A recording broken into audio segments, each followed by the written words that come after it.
तो इस लेक्चर में हम डिस्कस करेंगे सीपीयू ऑर्गेनाइजेशन। तो here CPU organization means how the CPU is organized internally in terms of addresses. That means in terms of number of addresses. तो ये CPU organization, that means the number of addresses used for its processing, that means calculation part by the CPU, is also a consideration of computer architecture. We have already discussed the instruction set architecture, internal component arrangements, their functions, instruction formats और types of instructions.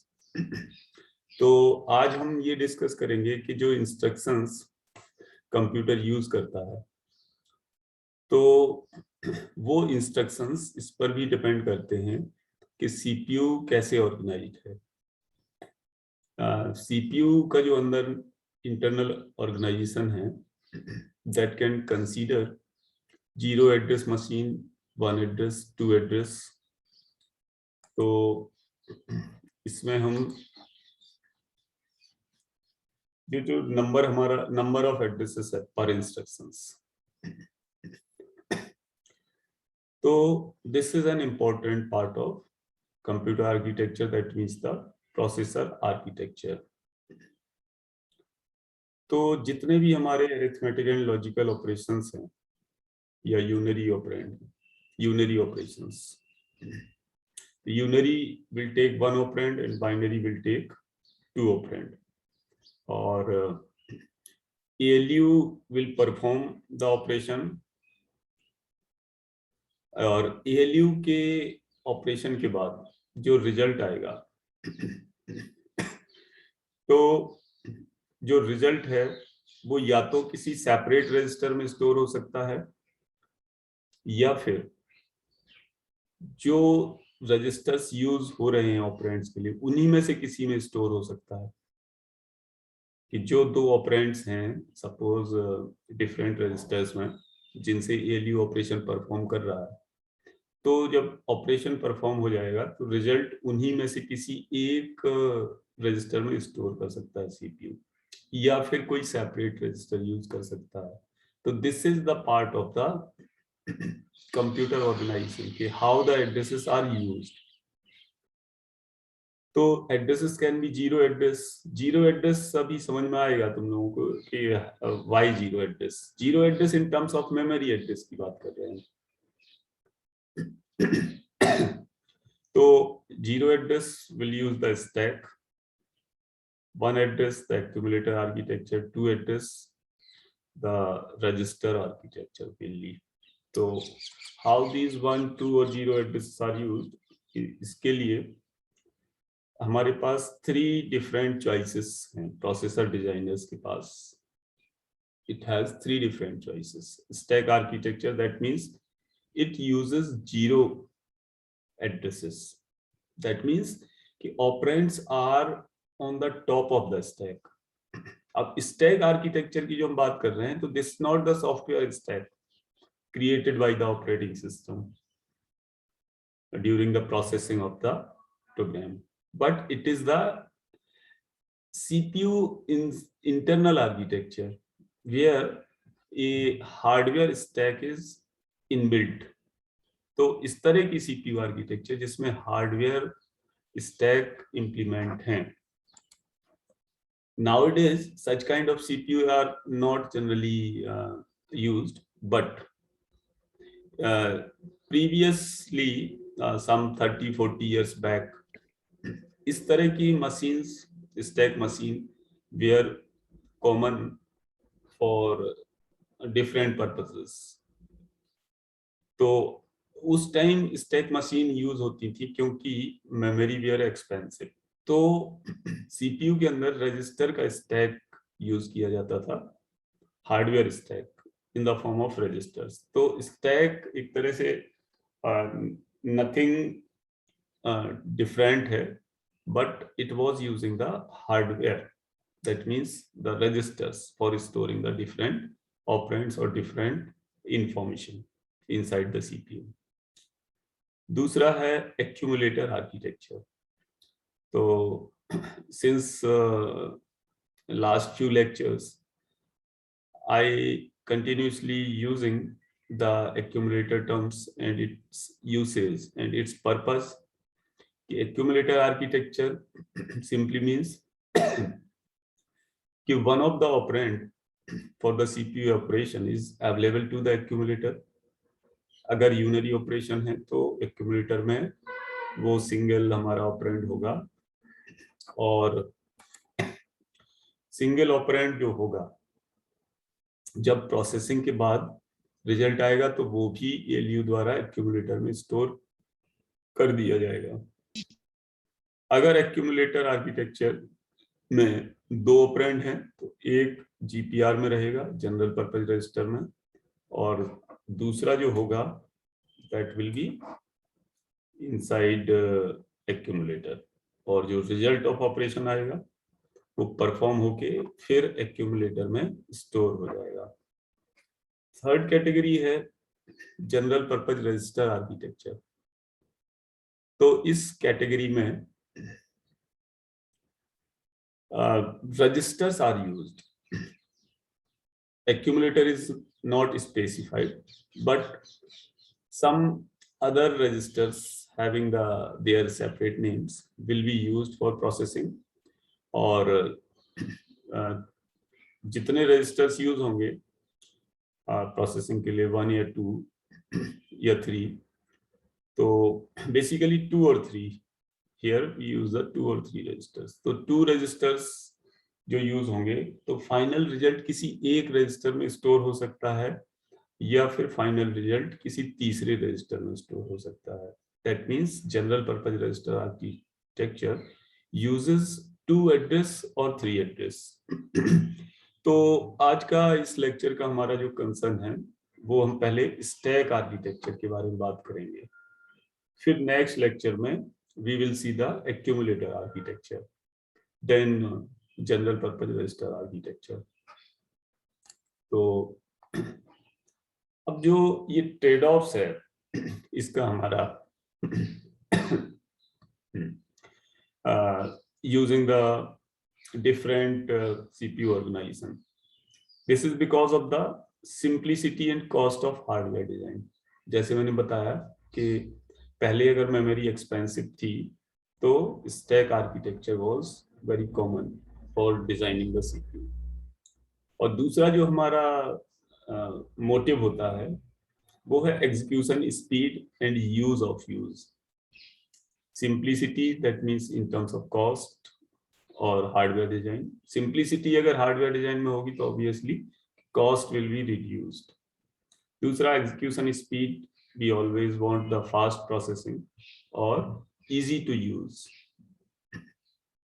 Easy to use means कि जब हम assembly language instructions लिखेंगे या machine level directly for hardware, तो अगर architecture simple होगी then only the user will be able to use the simple instructions और program will be written easily. जितना कॉम्प्लेक्सिटी होगी CPU आर्किटेक्चर की उतना ही ज्यादा प्रोग्रामर को एफर्ट करना पड़ेगा. अगर नहीं तो suppose we think about the compiler. तो compiler nowadays or since a long time even was used for translating the high level language into the low level directly.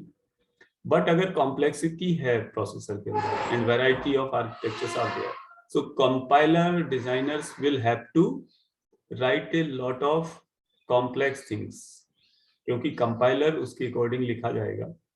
तो this is regarding the trade offs of designing the addresses और CPU organization. एक चीज ये भी है कि कुछ computers, कुछ सीपीयू ये जो 3 में से एक या एक से ज्यादा फीचर भी एक साथ इंप्लीमेंट करते हैं. Generally it happens. ओके, तो आगे चलते हैं। अब ये 3 आर्किटेक्चर हैं, ब्रीफ में मैंने बता दिया इनको, you can read it out. Stack architecture में हमारे इंस्ट्रक्शन ऑपरेंड्स जो है स्टैक टॉप से लेते हैं। एक्यूमुलेटर आर्किटेक्चर में एक ऑपरेंड हमारा एक्यूमुलेटर में होगा, और GPR general purpose register architectures में रजिस्टर्स यूज होते हैं ऑपरेशन के लिए। तो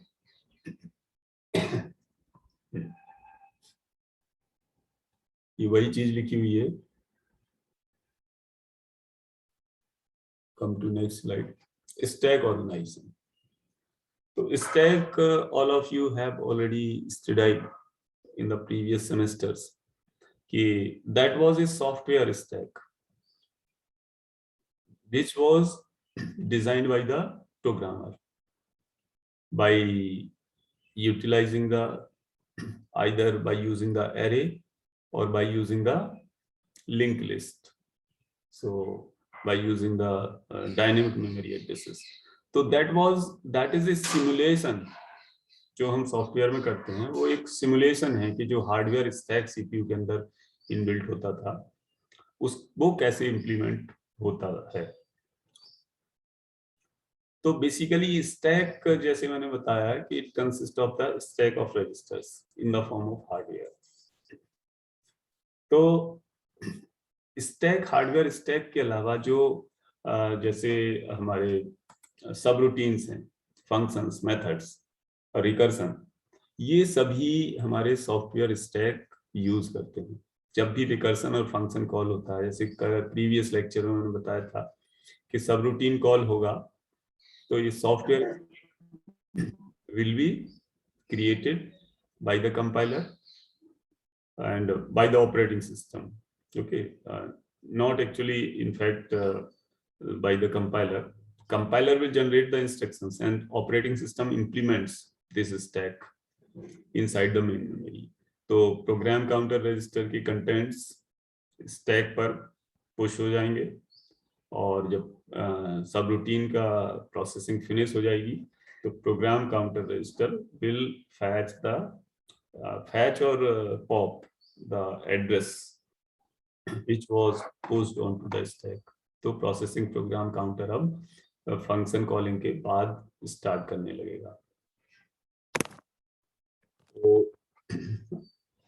अब इसमें स्टैक ऑपरेशंस में एवरीवन नोज कि स्टैक के जो 2 ऑपरेशन होते हैं वो है हमारा push and pop.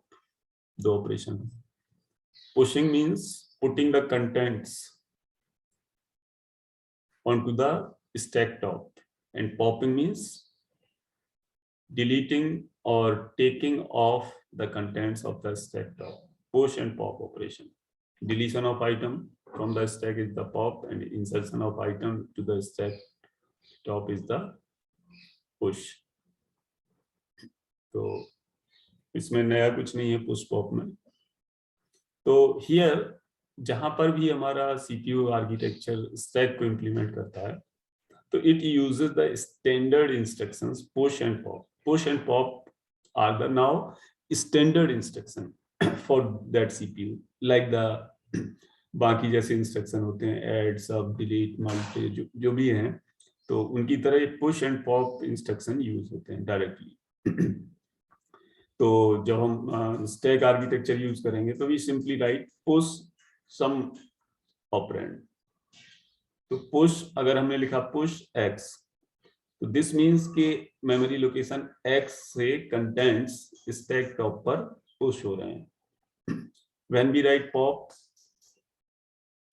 Some memory location, तो दैट मींस स्टैक टॉप से कंटेंट्स डिलीट होके उस मेमोरी लोकेशन पर राइट हो रहे हैं। Memory can be the register, that means actually the destination we can talk. So this is simple stack organization. The stack machine was having this organization. So here ALU is connected with the 2 operands from the data stack. Actually 2 stacks are implemented, data stack and return stack. So from data stack, two operands are taken by the ALU and it will be processed and result can be put on the memory. अगर हम लिखते हैं कि pop something, या जब stack machine होती है तो हमारे लोड एंड स्टोर इंस्ट्रक्शन भी यूज हो सकते हैं. तो हमें लोड स्टोर का देख चुके हैं मीनिंग क्या होता है. तो अब इसमें ये समझने की कोशिश करो कि मेमोरी से डेटा आएगा, जो जैसे हमने लिखा कि पुश एक्स, दैट मीन्स कि मेमोरी लोकेशन एक्स से डेटा स्टैक पर पुश होना है. तो इस मेमोरी से डेटा यहाँ आएगा, एक्स मेमोरी लोकेशन से यहाँ जाएगा डेटा स्टैक पर. फिर दूसरा डेटा भी उसी तरह चला जाएगा. तो दो डेटा हमारे स्टैक से जब पॉप होंगे, दैट मीन्स अगर कोई हम ऑपरेशन परफॉर्म करेंगे, we will let us see the example. तो ऑपरेशन परफॉर्म करेंगे तो ऑपरेशन अपने आप ये डिक्टेट करता है कि स्टैक टॉप से दो वैल्यूज को पॉप करना है और ऑपरेशन परफॉर्म करके ALU में पुट कर देना है और फिर उनको ALU से ले जाके फिर स्टैक टॉप पर फिर डाल देना. ये ALU से स्टैक कनेक्टेड है, मेमोरी से भी ये बसेस के थ्रू कनेक्टेड है. डायग्राम में तो सिंगल लाइन ही हम यूज करते हैं बसेस के लिए, ठीक है. तो ALU में जो ऑपरेशन परफॉर्म होगा, जैसे सपोज करो समेशन, तो समेशन परफॉर्म होके फिर वो वैल्यू स्टैक टॉप पर ही पुश होगी अपने आप उस इंस्ट्रक्शन के द्वारा. ALU के बाद स्टैक टॉप पर वो वैल्यू आ जाएगी. तो दो वैल्यू इस तरह लेके और फिर स्टैक टॉप पर वो वैल्यू आ जाएगी. मेमोरी से अगर वैल्यू आएगी इस तरह, और इधर से अगर ALU के थ्रू मेमोरी में जाएगी तो इस लाइन से चली जाएगी. अब यहाँ पे प्रोग्राम काउंटर रजिस्टर है which holds the address of the next instruction. यहाँ इंस्ट्रक्शन डिकोडर है फॉर डिकोडिंग. मेमोरी से हमारा इंस्ट्रक्शन आएगा इस तरह. जो जनरल पर्पज रजिस्टर हैं, सॉरी स्पेशल पर्पज, वो तो एज इट इज है, बट जो ओवरऑल कंप्यूटेशनल आर्किटेक्चर है वो स्टैक के फॉर्म में इस तरह है. तो मेमोरी से इंस्ट्रक्शन आएगा, वो डिकोड होगा, पहले फैच होगा फिर डिकोड होगा. डिकोड के बाद प्रोग्राम काउंटर में एड्रेस मिलेगा और प्रोग्राम काउंटर अगर रिक्वायर्ड है तो फिर उस एड्रेस पे जाके फिर ऑपरेंड को लाएगा. तो ऑपरेंड यहाँ पर पहुंच जाएंगे. And this is a return stack. तो स्टैक के बारे में जो मैंने बताया, ये 3 पॉइंट्स में लिखा हुआ है, you can read it out.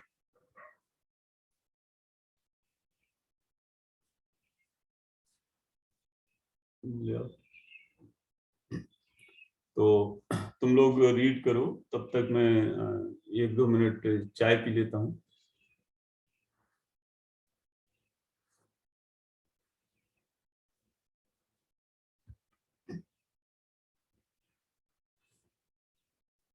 तो इसमें जो सेकंड पॉइंट है, दैट सेज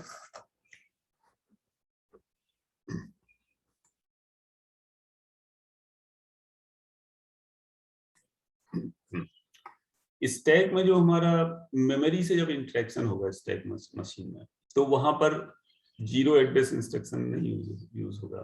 जैसे पुश एंड पॉप है, तो in fact they are not the zero address instruction, क्योंकि हम लिख रहे हैं पुश एक्स. बट जो पुश एक्स लिख रहे हैं तो taking the contents from memory location x and putting it on the stack top. लेकिन जो ऑपरेशन है जैसे ऐड है, तो वी सिंपली राइट ऐड.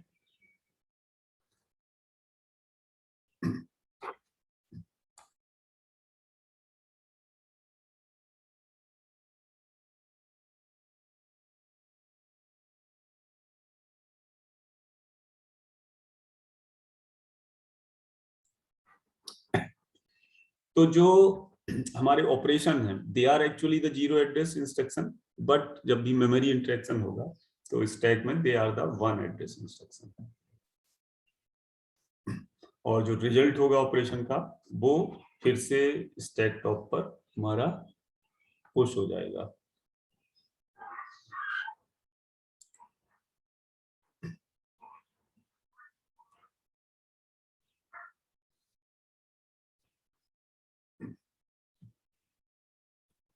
तो जब भी हमारा लोड स्टोर यानी एक्सेस टू मेमोरी होगा तो सिंगल मेमोरी एड्रेस से वो ऑपरेंड आएगा, स्टैक टॉप पर जाएगा, लेकिन रिजल्ट जब भी परफॉर्म होगा तो टॉप 2 वैल्यूज से ही ऑपरेंड्स आएंगे और after computation they will be stored back post on to the stack top. तो जब हम स्पेशल पर्पज रजिस्टर्स डिस्कस कर रहे थे तो हमने देखा था कि there was a register named stack pointer. So this register holds the address of the stack top. और push operation automatically increments the SP register and pop operation automatically decrements the stack pointer. मतलब push and pop अपने आप stack pointer को automatically change करते रहते हैं. This is the mechanism of the CPU architecture of stack machine. तो जैसे ही operation perform होता जाएगा दिस मैकेनिज्म ऑटोमेटिकली मॉडिफाई और update the stack pointer address. Stack pointer holds the address of the stack top obviously. Now come to this diagram. This need to be understood. तो ये visual है सभी को या नहीं है? नहीं तो मैं इसको थोड़ा फुल स्क्रीन में करूं.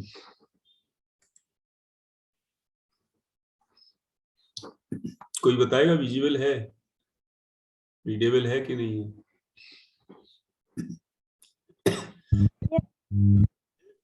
है रीडेबल या फुल स्क्रीन करें? चलो फुल स्क्रीन कर देते हैं. So see it from full screen. This is like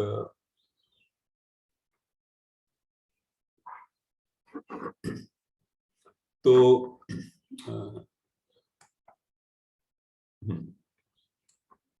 ये तो here is the memory, main memory. Main memory में अलग अलग एड्रेसेस हैं ऐसे. तो ये ऑपरेंड एड्रेस है OP1, मतलब ऑपरेंड यहाँ पड़ा हुआ है मेमोरी में, उसका एड्रेस. फिर मेमोरी में कुछ और है और सपोज करो जो नेक्स्ट हमारा एड्रेस है वो यहाँ पे पड़ा हुआ है, क्योंकि मेमोरी में कोई भी कुछ कहीं भी हो सकता है हमारा डेटा इंफॉर्मेशन.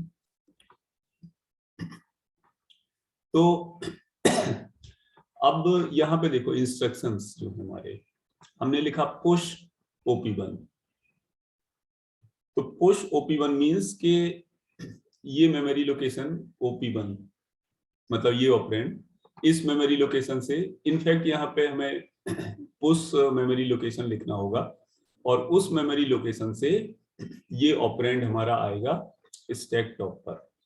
ये स्टैक है, यहाँ प्रोग्राम काउंटर है जो पॉइंट करेगा नेक्स्ट इंस्ट्रक्शन का एड्रेस, और प्रोग्राम काउंटर को हम एज्यूम कर रहे हैं इट इज 24 बिट एड्रेस वो रजिस्टर. किसी भी प्रोसेसर में कोई भी रजिस्टर कितनी बिट का होगा ये डिपेंड करता है ना कि कितनी मेमोरी को एड्रेस कर सकता है.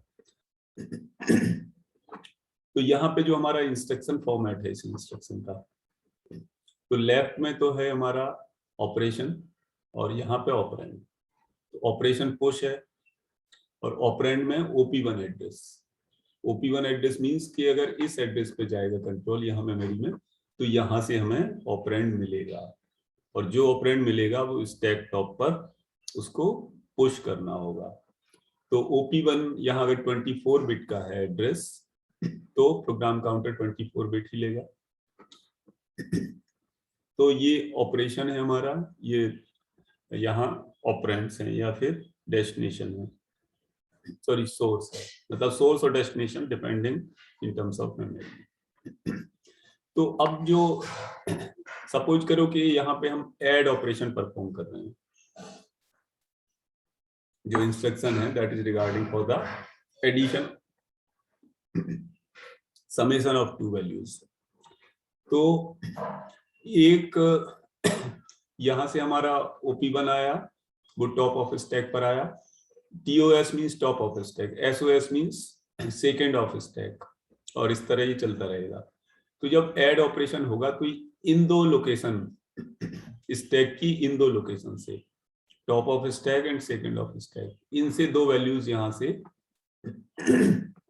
आएंगी और वो ऐड होके, यहाँ देखो दो वैल्यूज ये परफॉर्म हो रही, ऐड होके फिर स्टैक टॉप पर फिर पुश हो जाएगी वैल्यू। ओके, तो ये इसका मतलब है, top of stack plus SOS second of stack दोनों ऐड होके फिर टॉप ऑफ स्टैक पर आ गए। तो now stack pointer will be updated accordingly, और इसको पुश, यहाँ पे अब जो हमारा ऑपरेशन होगा वो ऐड होगा। So I think this diagram is clear to you. दूध आ गया। ओके, तो आगे चलते हैं हम इस पे। तो stack machine implements stack with registers, जो अभी मैंने समझाया कि स्टैक मशीन की जो स्टोरेज है हमारी, that is in the form of registers for the old CPUs। जैसे हमारा एक HP का PRN कैलकुलेटर होता था, या Java virtual machine, they were using the hardware Java virtual machine, they were using the stack। और सॉफ्टवेयर कंट्रोल्ड स्टैक तो हम ऑपरेटिंग सिस्टम के द्वारा जो होते हैं वो पढ़ते ही हैं, जो यूजर्स प्रोग्राम के लिए इंप्लीमेंट होते हैं। ये भी मैंने बताया कि हाई लेवल लैंग्वेज के जो फंक्शन हैं, मेथड्स हैं, जब भी कॉल होते हैं तो वो स्टैक यूज करते हैं। तो स्टैक मशीन हमारी इंपॉर्टेंट थी 30-40 साल पहले, when the hardware cost were very high.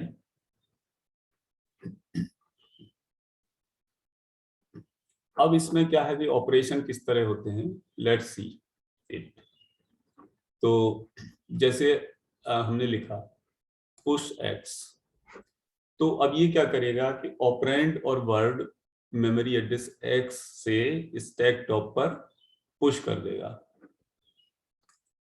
ये, और स्टैक पॉइंटर को ऑटोमेटिकली अपडेट कर देगा। एक चीज इंपॉर्टेंट है कि stack machine use the post fix notation, reverse Polish notation. Data structure में तुमने पढ़ा है पोस्ट फिक्स नोटेशन और रिवर्स पॉलिश नोटेशन। तो stack will be implemented by using post fix notation.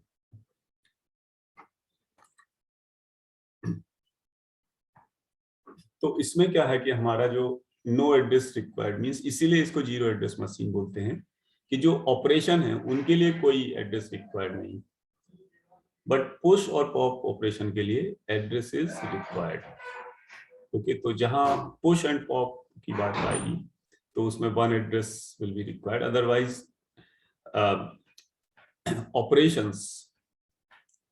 Operations जो होंगे arithmetic, logical, bit manipulation, they will take the operands from the stack top and after performing them they will store them on the stack top.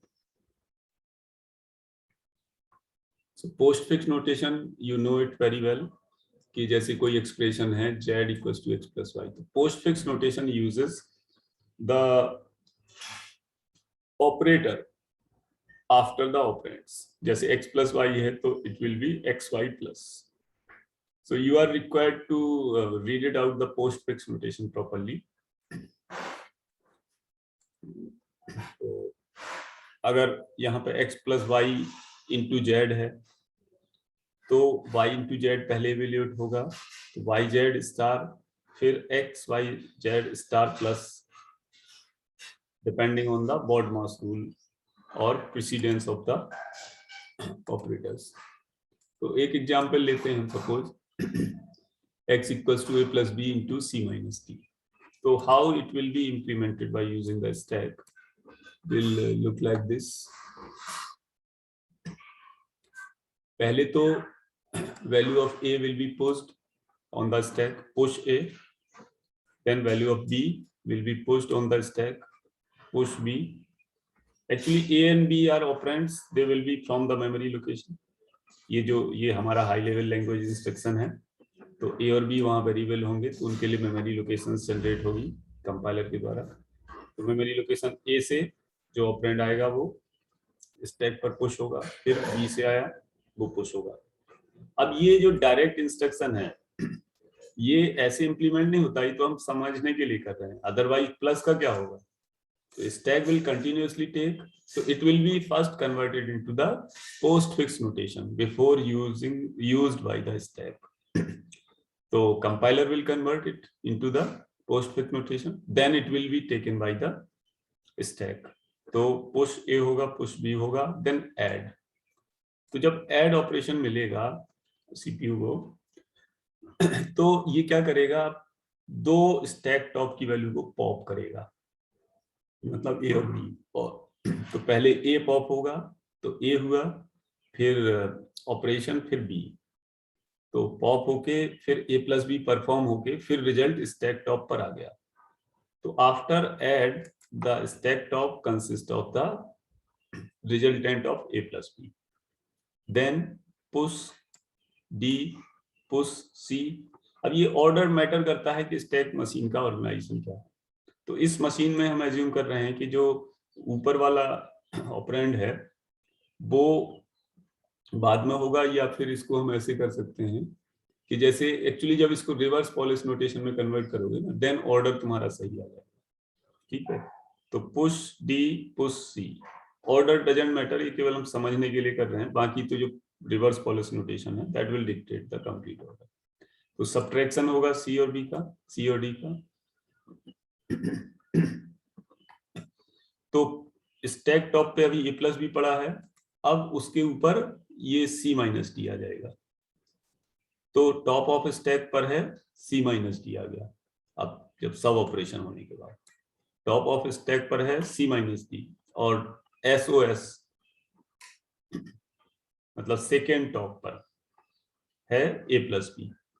तो जब ये malt operation evaluate होगा तो now दो values stack से फिर evaluate होंगी, top और सेकेंड ऑफ टॉप से, तो दोनों का मल्टीप्लाइकेशन हो जाएगा, क्योंकि ए प्लस बी का रिजल्ट पड़ा हुआ है, सी माइनस डी का पड़ा हुआ है, दोनों का मल्टीप्लाइकेशन हो जाएगा। तो stack top will consist of the resultant of this expression जो यहाँ पर हमें दिख रहा है। तो और फिर उसके बाद लास्ट में है पॉप एक्स। तो this pop x will does what, ये क्या करेगा कि जो रिजल्टेंट है ये दिस वन, इसको वहां से पॉप करके और मेमोरी लोकेशन एक्स पर स्टोर करा देगा, जैसे कि इस, ठीक है। तो इसी एग्जाम्पल को अगर हम रिवर्स पॉलिश नोटेशन से समझें, जो कि कंपाइलर कन्वर्ट करेगा, यहाँ पे हमारा इसका हो जाएगा reverse Polish notation A B plus C D minus, और हम इसको छोड़ के दूसरे एक्सप्रेशन को लेते हैं, ठीक है, जैसे ये है रिवर्स पॉलिश नोटेशन। तो अब ये स्टैक सीधे सीधे इंप्लीमेंट करता जाएगा, push x then push y, और जब इसको ऑपरेटर मिलेगा वहां पर, तो ऑपरेटर मिलेगा तो देन ये अब मल्ट ऑपरेशन परफॉर्म कर देगा, स्टैक टॉप से दो वैल्यूज को लाके, स्टैक टॉप से दो वैल्यूज को लाके मल्ट ऑपरेशन को परफॉर्म कर देगा यहाँ पर। फिर push W, push U, then again ये मिला तो मल्ट ऑपरेशन को परफॉर्म कर देगा। तो स्टैक टॉप पर अब ये आ जाएगा, सेकेंड ऑफ स्टैक टॉप पे ये आ जाएगा, और जब प्लस मिला लास्ट में, then the add operation will be performed and pop Z. Resultant will be popped and stored on the memory location Z. तो ये हो गया हमारा स्टैक आर्किटेक्चर विद एग्जांपल। अब हम इसके आते हैं एडवांटेजेस एंड डिसएडवांटेजेस पर। तो एडवांटेजेस क्या हैं इसके स्टैक के? पहला तो ये है कि इंस्ट्रक्शंस जो है they don't need any address field for the operation. 2-2.5 minute time है अपने पास, तो इसमें हम इसको डिस्कस कर लेते हैं। तो जब एड्रेसेस नहीं होंगे तो हमारी जो इंस्ट्रक्शन कोड की लेंथ होगी, number of bits representing the instruction, that is also less, क्योंकि ऑपरेंड हमारे इम्प्लीसिट हैं, इम्प्लीसिट इन द मीन्स के they are on the top of the stack. तो ऑपरेंड्स आर इम्प्लीसिट। तो this is a great organization for the virtual machine in scripting languages। तो इसमें क्या है कि अगर हमारा इंस्ट्रक्शन कोड की लेंथ कम होगी, दैट मीन्स इजी डिकोडिंग होगी। कंट्रोल यूनिट हमारा लेस कॉम्प्लेक्स होगा, डिकोडिंग ज्यादा कॉम्प्लेक्स नहीं होगी, तो control unit CU will be of less complex. Then आते हैं डिसएडवांटेज पर। इसमें क्या है कि जो प्रोग्राम कोड होते हैं वो हमारे बड़े हो जाते हैं, क्योंकि because of the reverse Polish notation. और स्टैक का जो हमारा मेन फीचर है वो ये है कि ये केवल टॉप से ही एक्सेस हो सकता है, रेंडमली एक्सेस नहीं हो सकता। अगर बीच में CPU को कोई रिक्वायरमेंट हुई किसी ऑपरेंड की सेकेंड ऑफ स्टैक या उसके नीचे, तो ये वहां से नहीं हो सकता। ये जो स्टैक मशीन है ये रजिस्टर मशीन से थोड़ा कम ये एफिशिएंट होती है, और implementing in hardware is somewhat little bit harder.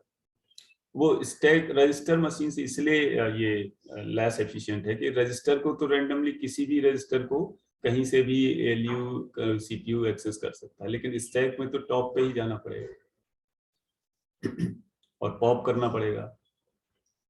तो now we have completed our discussion over this CPU organization regarding stack machine। अब नेक्स्ट लेक्चर जो होगा वो इवनिंग में 5 बजे होगा। और अब अगर किसी को कोई डाउट है तो he or she can ask, otherwise few seconds are left। so the time is about to die। we will meet at 5 PM again for the one register accumulator register architecture of the CPU।